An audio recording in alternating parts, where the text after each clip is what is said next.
Have you ever found yourself liking something and, if you're really honest, it's not because you've looked into it, but, well, just because everyone else seems to be on board?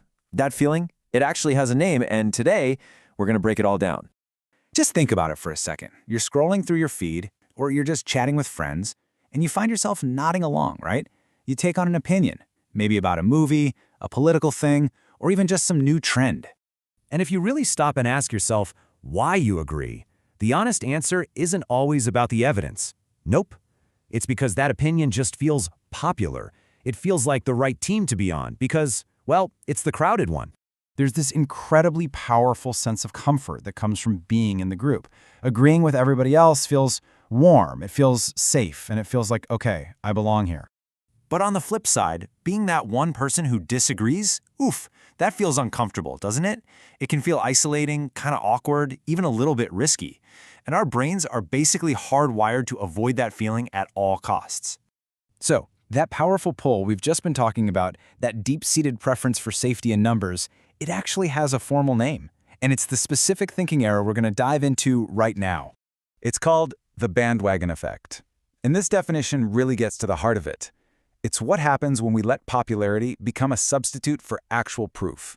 So the key idea here is that the sheer number of people who believe something becomes way more important than the reasons they believe it. Now, look, this isn't some dusty, abstract concept from a psychology textbook. The bandwagon effect is happening all around us every single day. It's influencing our choices in ways we probably don't even notice. So let's look at a few examples. First up, the most obvious arena in the modern world: social media. I mean, social media is practically an engine built to run on the bandwagon effect. You've seen it a million times. A post just blows up. It's got thousands of likes, all the comments are agreeing with it, people are sharing it endlessly. Now, those numbers, they aren't evidence that the post is true. They're just evidence that it's popular. But our brain often gets the two confused, and we just assume, wow, this must be right. And that's the key. The social validation is instantaneous. All those likes and shares are screaming, this is correct, long before we ever get a chance to take a step back, find the source, and actually check the evidence for ourselves. Now, this effect doesn't just stay online. It follows us when we go shopping. And let me tell you, marketers are absolute experts at using this against us. I mean, how many times have you seen these exact labels?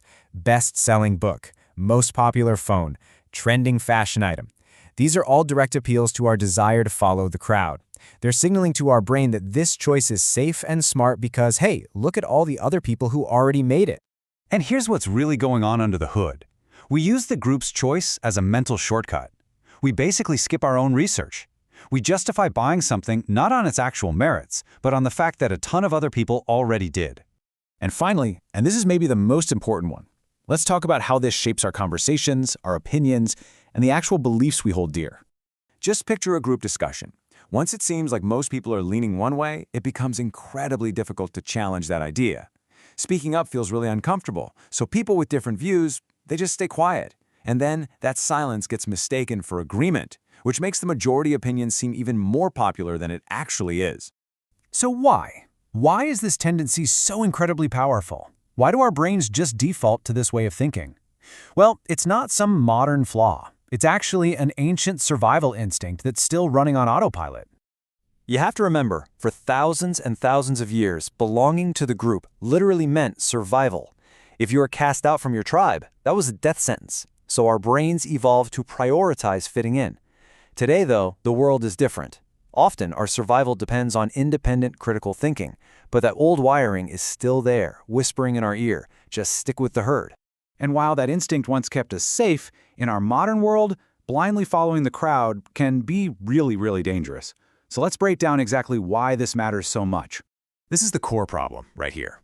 When the measure of an idea's worth is just how many people believe it, instead of whether it's actually true, then mistakes and errors and even outright lies can spread like wildfire. And this leads to a whole cascade of problems, right? It's how misinformation flourishes. It suppresses unique individual ideas because no one wants to speak up.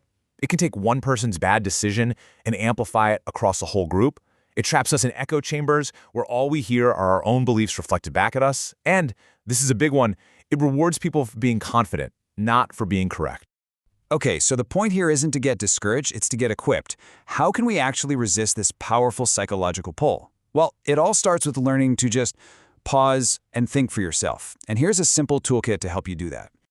Okay, first, when you see a popular idea, train your brain to ask, why do people believe this? Not just how many people believe this. Second, go beyond the retweets. Look for the original article, the raw data, the primary source. Third, practice disagreeing in your own head first. Before you jump on board, just privately question the idea.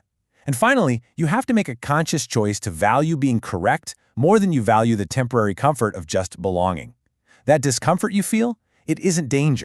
Now, it is really important to end with this clarification. Pointing out the bandwagon effect is not about becoming some contrarian who just disagrees with everything for the sake of it. Let's be real, the crowd is often right about a lot of things. But here it is, the final, most important takeaway. The crowd shouldn't do your thinking for you. Real, clear, independent thought begins at the moment your agreement is genuinely earned through your own critical thinking, not when it's just assumed because of popular opinion.